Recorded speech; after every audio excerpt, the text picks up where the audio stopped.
안녕하세요. 저는 서울에서 거주 중인 30대 초반의 여자입니다. 그동안 있었던 파란만장한 제 인생사를 들려드리고 싶어서 이렇게 조심스레 사연을 보내게 되었습니다. 저는 지금 형부와 같이 살고 있는데 긴 글이 될 수도 있겠지만 그저 한 여자의 속풀이라고 생각하고 가볍게 들어주셨으면 좋겠습니다. 저에게는 2살 차이가 나는 친언니가 한 명 있습니다. 언니는 매사 차분하고 현명했으며 성격도 참 시원시원했었죠. 똑 부러지는 성격에 공부도 상당히 잘했고 얼굴도 예쁜 외모라 남자들 사이에서도 인기가 상당히 많았습니다. 더군다나 성격도 착해서 어릴 적부터 저를 살뜰히 챙겨준 언니가 제 우상이자 꿈이었던 것 같아요.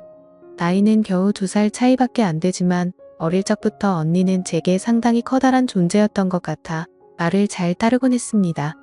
공부를 상당히 잘하던 언니는 서울의 좋은 대학에 입학하게 되었고 그로 인해 서울에서 혼자서 자취를 시작하게 되었습니다.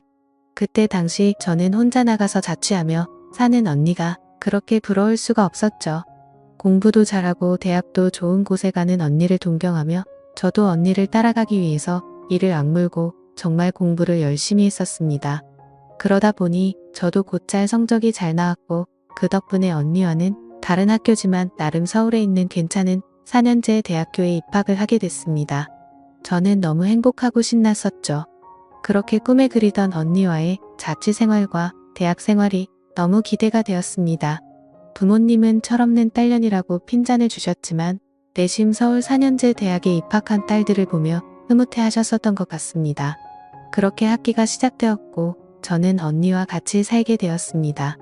대학 생활을 시작하니 이래저래 시간이 금방 지나가더라고요. 친구들도 여러 명 사귀게 되었고 술집도 처음 가보고 미팅도 하면서 너무 즐겁게 지낸 것 같아요. 그러다 언니는 졸업을 하고 대기업은 아니지만 업계에서 알아준다는 좋은 곳에 취직을 하게 되었습니다. 그리고 얼마 뒤 지금의 형부를 만나게 되었네요. 언니보다는 2살 위였으니 저하고는 4살 차이가 나는 남자였고 언니와 소개팅으로 만났다고 들었습니다. 처음 만났을 때 환하게 웃으며 내가 연희의 동생이야? 라고 말하던 게 정말 엊그제 있었던 일처럼 생생합니다. 저는 언니와 같이 살고 있었기 때문에 형부와는 자주 만났어요. 처음에는 여자 둘이 사는 집에 자꾸 찾아오는 게 불편했지만 너무나 좋은 성격에 항상 밝은 미소를 보여주던 형부였죠. 그리고 언니와 같이 어울리며 놀다 보니 언젠가부터 저도 서서히 편해지더라고요. 2사람은 항상 저를 같이 챙겨주었고 식사나 영화 그리고 술을 마실 때도 함께 했어요. 언젠가부터 그게 너무 좋았고 일상이 된 듯이 같이 노는 게 편해졌습니다. 저와 형부는 아는 오빠 동생 같이 아주 편한 사이가 되었던 거죠.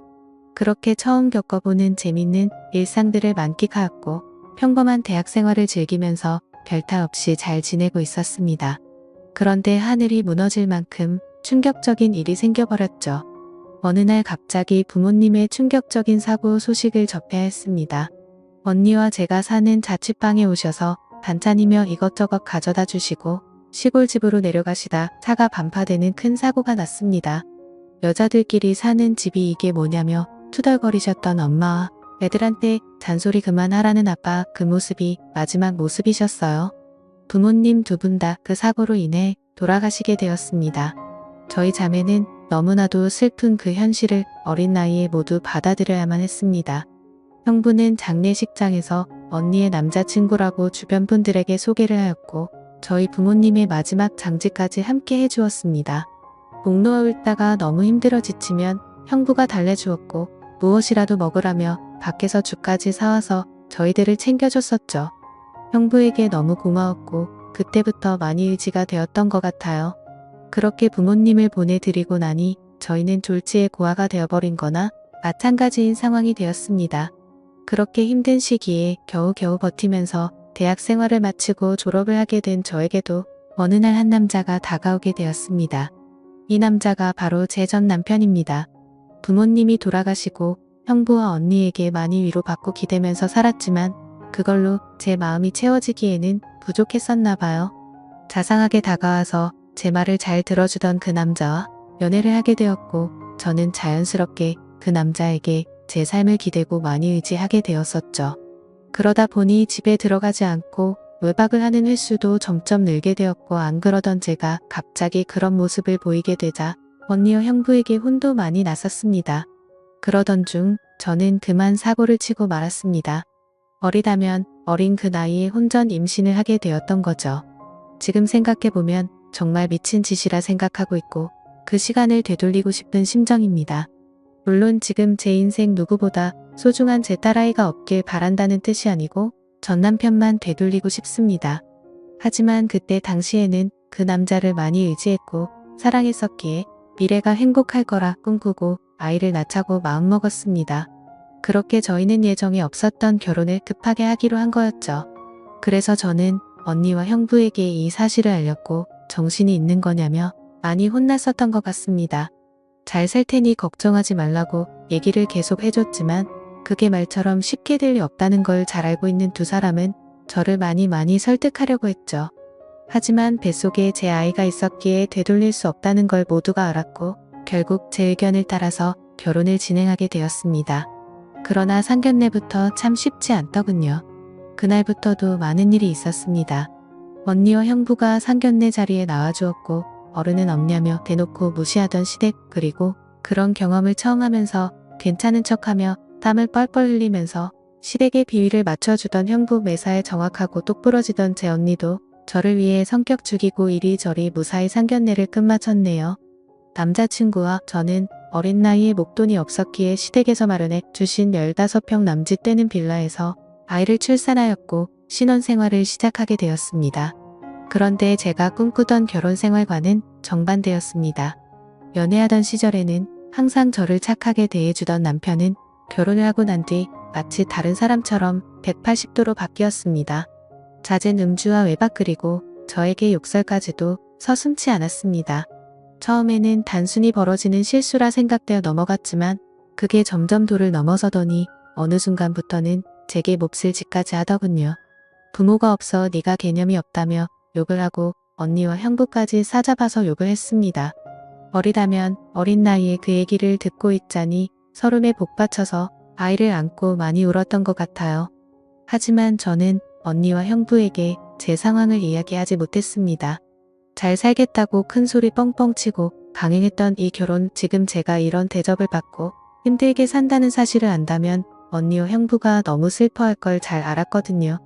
그렇게 저는 힘든 하루하루를 살아가던 중 언니와 형부는 결혼을 하게 됐습니다. 저는 그 당시에 많이 힘들고 지친 마음이었지만 누구보다 그 둘의 결혼을 축복했기에 밝게 웃으며 축하해 주었습니다. 그리고 저의 불행한 일상이 2년쯤 지났을 때였습니다. 남편의 폭언과 만행은 점점 더 심해졌고 어느 날부터는 술집 다니는 여자와 외도를 하는 사실까지 알게 되었습니다. 많이 믿고 결혼한 사람이었기에 그런 현실들이 너무 많이 힘들었어요. 그래서 저는 이제는 이 사람과 어떻게든 정리를 해야겠다고 생각하고 있었을 때였습니다. 하지만 현실적으로 이혼하고 나가면 어떻게 살까라는 생각이 들었고 아직 이렇게 조그마한 딸아이와 내가 잘 살 수 있을까 걱정이 들었습니다. 부모님께서 살아계셨으면 내가 돌아갈 곳이 있을 텐데 하는 슬픔에 잠겼죠. 그러다 힘들어 지쳐 딸아이를 데리고 언니를 보러 집으로 찾아갔습니다. 저는 아무런 일 없다는 듯 언니와 식사를 했고 평소대로 일상적인 대화를 나누었습니다. 언니와 식사를 하고 있는 중에 형부가 퇴근하여 집으로 들어왔고 저를 보며 반갑게 맞아줬습니다. 언니네 오게 되면 딸아이 선물도 챙겨서 들어오게 미리 얘기 좀 하라고 하는 형부, 이렇게 정감 있는 인사를 해주며 제 머리를 쓰다듬어 주더라고요. 그런데 얼마 전 남편에게 밀쳐져서 넘어지다 찢어졌던 부분을 건드렸고 저도 모르게 비명 소리를 내게 되었습니다. 형부는 깜짝 놀라서 뭐냐고 왜 그러냐고 계속 물어봤죠. 저는 사실대로 말할 수 없어 눈을 못 마주치고 있는데 걱정을 해주는 모습을 보고 있으니 저도 모르게 서름에 복받쳐 갑자기 눈물이 흘렀습니다. 뭔가 이상하다는 느낌을 감지한 건지 형부는 제 몸을 계속 살폈고 눈에 띌 만큼 표정이 급격히 경직되면서 변해갔습니다. 형부는 남편 놈이 이런 거냐고 솔직히 말해보라며 저를 다그쳤고 저는 아니라고 계속 부인했지만 하염없이 나오는 눈물이 제 말이 거짓이라고 저를 대신해서 대답해 주었죠. 결국 그날 그동안 있었던 모든 일에 대해서 솔직하게 말을 했고 형부는 화를 내면서 그 늦은 시간 저를 이끌고 저희 집을 찾아갔습니다. 술을 좀 했는지 소파에 누워서 뒹굴고 있는 남편을 사정없이 멱살을 잡고 흔들기 시작했습니다. 네가 사람 새끼냐고, 어떻게 여자한테 그럴 수 있냐며 계속 욕을 했죠. 남편은 그러다 넘어지면서 가구에 부딪혔고 박을 쓰며 소리를 질렀습니다. 형부는 그때부터 정신이 조금 들었는지 잠시 숨을 고르더라고요. 일단 이 상황이 정리가 되어야 할 것 같아 형부를 밖으로 데리고 나가려는데 갑자기 남편에게 무릎을 꿇으면서 이야기를 했습니다. 우리 처제 어디 가서 이런 대접받을 나이 아니라고. 제발 잘 좀 대해주면 안 되겠냐고. 내가 실수해서 다쳤으니 속 풀릴 때까지 자신을 때리라고 하더군요. 제발 부탁을 한다면서 말이죠. 남편은 그런 형부와 울고 있는 저에게 지금까지 해왔던 것 그 이상의 온갖 욕설을 뱉으며 경찰에 신고를 했습니다. 경찰이 와서 일단 상황은 종료되었지만 절대 합의는 하지 않겠다는 남편 때문에 형부는 결국 재판까지 받게 되었습니다. 자세한 내용은 형부가 절대 말해주지 않아 그 후 어떤 처벌이 이루어지게 됐는지는 지금도 잘 모르겠습니다. 그런 상황을 겪은 뒤로 저는 확실히 남편과 정리를 할 수 있었고 이도 저도 갈 곳이 없던 저와 딸아이에게 언니와 형부는 손을 내밀어 주었습니다. 그렇게 염치는 없었지만 어쩔 수 없는 상황이었던 저는 결국 언니와 형부와 같이 살게 되었고 차근차근 그동안의 일들을 정리를 했고 이혼 준비를 하게 됐습니다. 이혼 과정이 생각보다 참 복잡한 게 많더라고요. 저 때문에 속이 많이 상했던 형부는 저에게 걱정 말라며 많이 도와주었습니다. 너무 힘들었던 제게는 그때 형부와 언니에게 너무 고마웠어요. 그리고는 예전 처음 형부를 만났을 때처럼 저와 언니 그리고 형부 거기에 제 딸아이까지 나름 행복한 생활로 돌아올 수 있었습니다. 딸아이는 아주 어려서 그간의 일들을 전혀 인지하지 못합니다. 마냥 이 상황이 당연한 일상인 듯 해맑게 커가고 있었습니다. 어쩌면 다행이었죠. 이때쯤 아이가 3살이 되어 어린이집에 보낼 수 있었고 저도 작지만 경제활동을 할 수 있게 되었습니다. 전공을 살려 작은 디자인 업체 취직을 하게 되었어요. 이 회사가 프리랜서처럼 집에서도 일을 할 수 있었기에 아이를 키우는 저에게는 딱 알맞은 직장이었거든요. 급여는 그리 많지 않았지만 빨리 목돈을 모아서 이 집에서 독립하기 위해 이 악물고 일했던 것 같습니다. 회사 몰래 아르바이트 짬짬이 해가면서 아이도 챙기고 일도 병행하는 그런 정신없이 바쁜 나날들을 보냈습니다. 그러다 어느 날 일어나지 말아야 할 충격적인 사건이 벌어졌습니다. 왜 저에게는 이런 시련들이 몇 번씩이나 이어졌는지 하늘이 원망스럽습니다. 어느 날 회사에서 디자인 회의를 하고 집으로 돌아왔는데 회사에 있어야 할 형부가 잔뜩 어지럽혀진 집안 식탁에 앉아 울고 있었어요. 식탁 위에는 마시던 소주들이 널브러져 있었고요. 너무 놀라서 이게 무슨 일이냐 물었지만 형부는 아무 말이 없더라고요. 그러다 식탁 위에 올려진 이혼 서류를 발견했고 그 서류에는 언니 이름이 적혀 있었습니다. 무슨 일이냐 물었습니다. 한참이 지난 뒤에 형부가 하는 말이 언니와 이혼하게 되었답니다. 언니는 집을 나갔다고 하더라고요. 갑자기 도대체 무슨 말인지 도저히 이해가 안 되었어요. 아무 문제 없이 행복하게 잘 지내고 있는 줄만 알았는데 갑자기 이혼이라니요. 계속 형부에게 물었지만 형부는 그냥 이혼할 거니 그렇게 알라고만 얘기했고 다른 이야기는 해주지 않았습니다. 일단 아이를 챙겨야 했기 때문에 대화는 그렇게 끝났고 바로 언니에게 전화했습니다. 언니는 아무 말도 하지 않았고 저는 무슨 일인지 일단 만나서 이야기하자고 언니를 다독였습니다. 언니와 만났고 이야기를 들었습니다. 언니는 정말 미안하고 몹쓸 짓인 걸 알지만 사랑하는 사람이 생겼다고 말하더군요. 이게 도대체 무슨 말인지 말도 안 나왔습니다. 제가 그렇게 좋아했던 똑순이 언니가 형부가 아닌 사랑하는 사람이 생겼답니다. 너무 화가 났어요. 뭐라고 욕도 나오기 전에 언니의 뺨부터 때렸습니다. 도대체 이게 무슨 짓거리냐고. 형부가 우리한테 얼마나 잘해줬는데 그게 무슨 말이냐고 내가 잘못 들은 거 맞다고 말하라고 소리를 질러댔습니다. 그런 언니는 그저 미안하답니다. 저를 끝까지 챙겨주지 못하고 무책임하게 떠나게 되어서 미안하다고 하더라고요. 너무나 황당하고 어이가 없어서 말도 제대로 안 나오더군요. 그렇게 저희들을 위해 잘해준 우리 형부가 너무 불쌍해서 저는 정신을 차리고 언니에게 얘기했습니다. 앞으로 너는 내 언니도 아니고 2번 다시 우리 앞에 나타나지 말라고. 내가 너 대신 형부를 끝까지 지켜줄 거니 꺼지라고 했습니다. 그리고 울면서 자리를 나왔습니다. 저도 그렇게 아프게 이혼했는데 그렇게 믿었던 언니가 제 전남편처럼 인간 같지도 않는 짓을 저지르다니 믿어지지가 않았습니다. 집으로 돌아온 저는 말없이 형부를 위로해 주었습니다. 사실 제가 할 수 있는 일이 크게 없었어요. 저도 딸아이와 함께 얹혀 살고 있는 입장이었기 때문에 그저 위로를 해줄 뿐 다른 방법이 없었거든요. 형부는 며칠 동안 출근도 하지 않고 술만 마시며 지냈습니다. 그걸 보다 보니 저는 너무 안쓰러웠습니다. 그래서 그때부터 언니 대신 집안일을 더욱 더 살뜰히 챙겼고 가사, 육아, 일을 병행하게 되었습니다. 너무 바쁘게 움직였지만 그것보다 형부의 충격이 더 걱정되어 힘들다는 생각도 못했었죠. 그러던 어느 날 형부가 저를 불렀습니다. 그리고 봉투 하나를 건네주었는데 1억 원이 수표로 들어있었어요. 그러며 하는 말이 같이 아파트 들어가려고 모아두었던 돈인데 이제 아무것도 필요 없으니 이 돈 가지고 나가서 자기 걱정 말고 행복하게 살라고 합니다. 여기에 계속 있기 불편하지 않겠냐고 어차피 끝까지 저랑 제 아이 데리고 가려고 했었기에 그 몫을 나누어 주는 거라고 하더군요. 힘든 그 와중에도 제 걱정을 하고 있었다니 눈물이 나서 펑펑 울어버렸어요.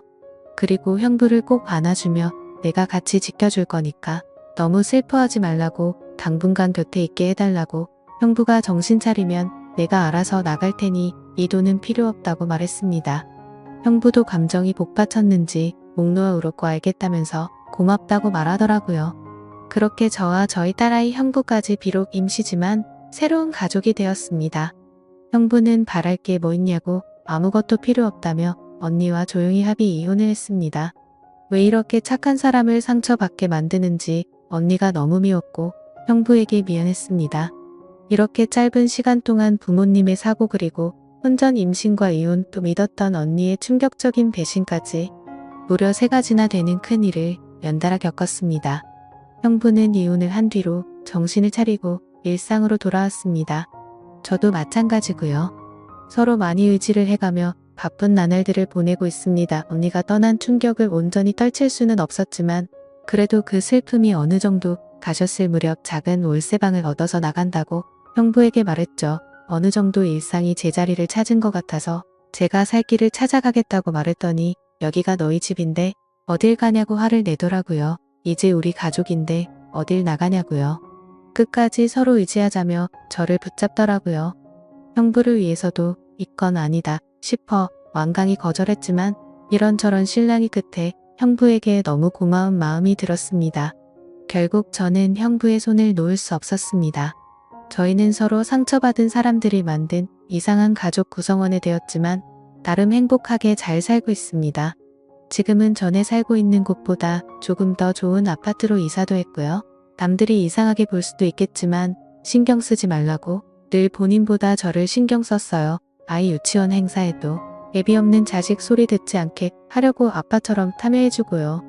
남들이 흔히 생각할 수 있는 이상한 관계는 절대 아닙니다. 사실 저조차도 나름 소소한 행복을 느끼며 사는 이 순간이 영원할 것 같진 않습니다. 언젠가는 저도 형부와 떨어져 이곳에서 떠나야 할 거라 생각하고 있고요. 그래도 지금 당장은 현재에 충실해서 행복하게 지내보려고 합니다. 길다면 긴 시간에 많은 일들을 모두 담아 보려다 보니 많이 횡설수설한 것 같네요. 제 이야기 들어주셔서 감사드립니다.